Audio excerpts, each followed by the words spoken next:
지금 프로그래밍 언어가 기계랑 소통을 하기 위한 거라고 제가 말씀드렸잖아요. 네. 엄밀히 말하면 이 프로그램 언어는 지금 살짝 보여드릴게요. 뭐 이런 거예요. 그러니까 보시기만 하세요. 뭐, 예, 예. 그냥 이런 거 있구나 한데 딱 봤을 때 그래도 뭔가 영어 단어가 있잖아요. 네. 유저라는 단어 아실 거고요. 네.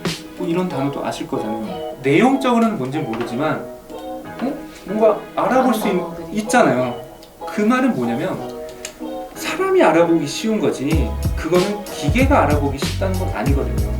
여기서 말하는 프로그래밍 언어는 기계랑 소통하기 위한 건데 기계를 위한 게 아니라 사람을 위한 거예요. 사람 위주로, 사람 편의로 사람한테 편하게 만든 거죠. 전혀 편하시지 않잖아요. 보시면서 굉장히 불편해지시고 계시잖아요. 그렇죠? 어쨌든 정말 기계가 알아듣는 언어로 한다라고 하면 알아볼 수도 없어요. 사람이 지금 알아볼 수 있다는 것 자체, 그리고 영어를 사용했다는 것 자체가 일단 사람 편하라고 만든 거예요. 그냥 사람이 알아들을 수 있는 언어로 컴퓨터한테 얘기를 하면 그걸 뭔가 컴퓨터가 알아들을 수 있는 언어로 바꾸는 그런 과정이 있어요. 이해 안 되셨나요? 잘 보세요. 지금 요거는 사람이 편하게. 그쵸? 무슨 내용 아직 모르시니까 당연히 못 알아보시겠죠. 하지만 어쨌든 이거는 사람한테 편하라고 만든 거예요. 네. 근데 사람이 편하면 반대로 기계는 불편하단 말이에요. 네. 불편하다는 건 못 알아듣는다는 얘기죠. 개발하는 주체는 사람이니까 사람이 알아듣고 사람이 사용할 수 있는 문법으로 뭔가 작성을 하죠. 이걸 코딩한다라고 하죠. 또 개발자가 작성한 내용을 컴퓨터한테 시켜야 되잖아요. 컴퓨터가 알아들을 수 있는 언어로 바꾸는 작업이 있어요. 그거를 뭐 컴파일한다, 뭐 실행을 한다, 컴파일한다 이런 그런 말을 하는데 개발하는 입장에서는 내용은 모르고 어떻게 돌아가는지 모르지만 컴퓨터가 알아들을 수 있는 언어로 뭐 형태로 바뀐다는 거죠. 그래서 기계는 그거대로 작업을 하는 거고. 약간 오해하실 수가 있는 게 프로그래밍 언어면 어떻게 보면 기계 위주의, 기계 중심의 언어다라고 생각을 하시는 분들이 계시는데 이거는 사람을 위한 언어예요. 그러면 이 언어는 이런 코딩을 하는 분들에게만 소통되는 언어예요? 일단 문법을 아셔야 이게 무슨 내용인지 알 거잖아요. 문법을 알아야 그거를 아는 사람 특히 대화가 되는 거지. 모르는 사람과 아는 사람이 있다라고 하면 아는 사람은 설명하지만 모르는 분은 못 알아듣겠죠. 그래서 외국어랑 똑같이 생각을 한다는 거죠. 아무리 앞에서 영어로 샬라샬라 얘기를 해도 내가 듣기가 안 되면 무슨 말인지 모른단 말이에요. 그거랑 똑같은 거예요. 아까 뭐 디자인도 얘기를 하고 뭐 프론트엔드네, 백엔드네, 뭐 홈페이지네, 모바일이네 이런 개발에 대해서 분야가 되게 많다라고 말씀드렸잖아요. 근데 그것도 극히 일부분이고요. 지금 여기 나와 있는 것처럼 분야가 더 많아요. 그리고 이것도 다가 아니에요. 그 분야마다 뭔가 사용하는 언어나 기술들이 다 다른 거죠. 네. 이것만 알아요. 그쵸? 그러니까 MS 워드, 뭐 HWP, PPT 이거는 분야를 막론하고 개발자든 아니든 문서 작성이라는 거에 있어서 거의 필수로 사용하는 프로그램이잖아요. 개발을 하는 게 아니라 사용을 하는 거잖아요. 하지만 개발하는 사람들은 사용하는 사용자가 아니라 만드는 입장이란 말이에요. 이 프로그램을 사용할 때 사용 방법이 있을 거잖아요. 처음에 모를 거잖아요. 근데 사용을 하면서 익숙해지는 거잖아요. 그러면 그 방법은 누가 제시를 해요? 개발자가 하는 거죠. 그러니까 개발자는 어떤 기능들을 제시를 하고 사용자들은 그거를 사용하는 거죠. 그러니까 사용하는 사람들은 이 버튼을 눌렀을 때 PPT에서 내가 여기서 우클릭을 했을 때 나오는 이런 메뉴 뭐 그런 거 하나는 다. 그렇죠. 이런 거 누르는 거 하나하나를 아까 당연시 하는 거지만 개발자는 이런 걸 다 만드는 거죠. 이런 문서 작업할 때 이런 프로그램들은 사용자는 전혀 개발이랑 관련이 없는 거죠. 그리고 이미 다 만들어진 걸 사용하는 거죠. 하지만 여기서 뭐 MFC, 자바, C, JSP 이런 거 있죠. 이런 것들은 이미 만들어진 프로그램을 말하는 게 아니라 어떤 프로그램을 만들 때 쓰는 언어, 기술이에요. 여기 보면 뭐 안드로이드라고 돼 있잖아요. 거기서 돌아가는 어플리케이션들이 되게 많잖아요. 그러면 그 어플리케이션들을 누군가 만들었을 거 아니에요, 개발자들이. 그러면 그 개발을 할 때 사용하는 언어가 있을 거고요. 기술이 있겠죠. 그런 것들이 어플뿐만 아니라 여러 분야에서 있을 거고 거기에서 사용하는 것들 중에 일부가 지금 여기에 나와 있는 거죠. 이런 이미지가 있어요.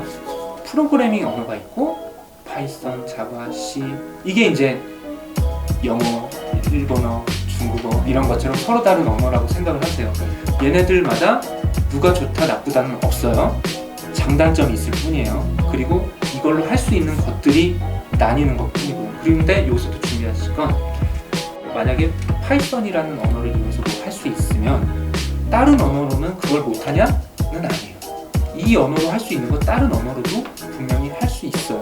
못하는 언어도 분명 있지만 그런 건 어쩔 수 없지만 어쨌든 장단점이 존재한다는 거죠.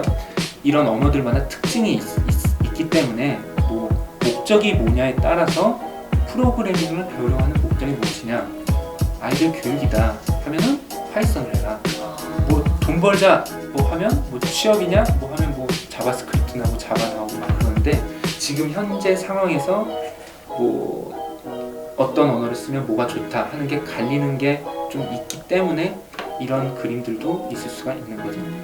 웹이라고 하면 이제 홈페이지 쪽을 얘기를 하는 거고 어플도 있고 그런 거죠. 그래서 언어의 선택이라는 거 할 때 목적에 따른 선택, 시간에 따른 선택, 비용에 따른 선택. 근데 점점점 했죠? 기준은 다 달라요. 사람마다 다르고 회사마다 다르고 나라마다 다르고 다 달라요. 그 중에 저는 그냥 3가지만 적어본 거예요. 이런 목적을 고려를 해서 언어를 선택을 하셔야 된다는 거죠. 그래서 답이 없고요. 자, 답이 없다라는 거는 말은 이해되시죠? 안 되시나요? 그러니까 언어를 선택함에 있어서 답은 없다라는 거죠. 저 뭐 하려고 하는데 뭐 하면 돼요? 답이 없다는 거죠. 기준이 다 다를 거니까 절대적인 답은 없다라는 거죠. 내 상황 뭐 이것저것 고려를 해서 하나를 선택을 하실 거잖아요. 그렇죠? 그러면 그때부터는 선택의 문제고 시간과의 싸움이고, 그러면 이게 괜찮겠다라고 선택을 하겠죠. 하지만 선택이 무조건 맞으란 법은 없잖아요. 막상 해봤는데 내 생각대로 안 될 수도 있는 거고 또 내가 생각하지 못한 것에서 막힐 수도 있단 말이에요. 진행을 하다가 막혔어요. 그럼 어떻게 해야 돼요? 다른 거. 그렇죠. 그럼 또 반복되겠죠. 그래서 시간과의 싸움이라는 거예요. 내가 선택한 게 답이 아닐 수도 있거든요. 절대적인 답이 없으니까 계속 해보고 안 되면 또 다른 거 해보고 방법을 찾아야 돼요. 이제 언어가 이렇게 많이 있는데요. 저는 자바 기준으로 설명을 드릴 거예요.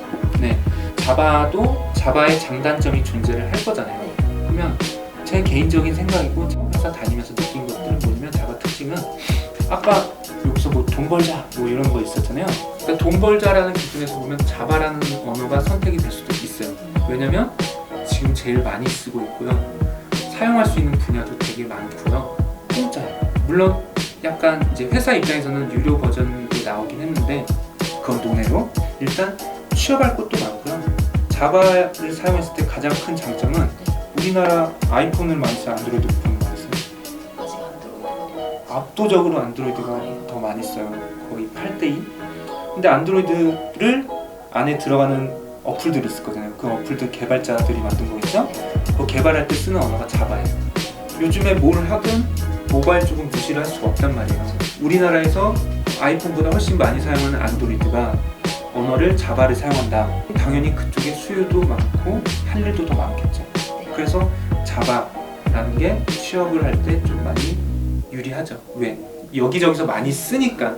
그리고 웹 개발할 때도 자바를 쓸 수 있고요. 서버 개발, 뭐 웹화면 개발, 모바일, DB, 지금 여기 있는 것들 중에 자바로 되는 것들이 굉장히 많아요. 그래서 저는 자바 위주로 설명을 드릴 거예요. 지금 요거 보면 최근에 2019년 기준으로 많이 쓰이는 언어 순위에서도 지금 자바가 가장 상위에 있잖아요. 근데 이제 좀 약간 관점을 바꾸면 뜨는 언어는 아니에요. 자바는 지금 한창 잘 나가는 중이고 약간 조금 꺾일 듯한 시점? 왜냐면 뜨고 있는 게 있어요. 인공지능이다, AI다, 머신러닝이다, 뭐 빅데이터다 이런 쪽 분야가 지금 뭐 뜨고 있는데 그거에 맞는 언어들이 또 있을 거잖아요. 그 언어들이 지금 좀 부상을 하고 있어요. 근데 아직은 그래도 자바를 더 많이 사용을 해요. 앞으로 뭐 시간이 흘렀을 때 순위가 바뀔지 안 바뀔지는 솔직히 모르겠어요. 근데 어쨌든 지금 시점에서는 자바가 굉장히 활용도도 많고요. 처음 시작하실 때도 자바가 좀 많이 수월하세요. 아무래도 이렇게 딱딱하게 글 보고 하는 것보다 내 눈앞에서 뭔가 돌아가고 동작하는 걸 보면서 하는 게 더 재미도 있고 그럴 거잖아요. 그리고 아까도 말씀드렸죠. 자바 익숙해지면 여러 분야에서 쓸 수도 있고 다른 언어 할 때 도움도 될 거니까요. 개인적으로 제가 자바를 하고 있어서 지금까지도 하고 있는 이유가 있겠죠. 그래서 자바를 추천을 드리고 지금 이것도 자바 위주로 설명드릴 거예요. 그래서 이제부터 나오는 내용들은 자바예요. 자바 기준의 내용이에요. 제가 분명히 언어마다 문법도 틀리고 장단점이 있다고 말씀드렸잖아요. 네. 비슷한 것도 있지만 분명히 엄연히 다른 언어예요. 그러면 이거에 맞게 배워야 되잖아요. 그래서 이제부터 나오는 용어들, 개념들은 다 자바에서 나오는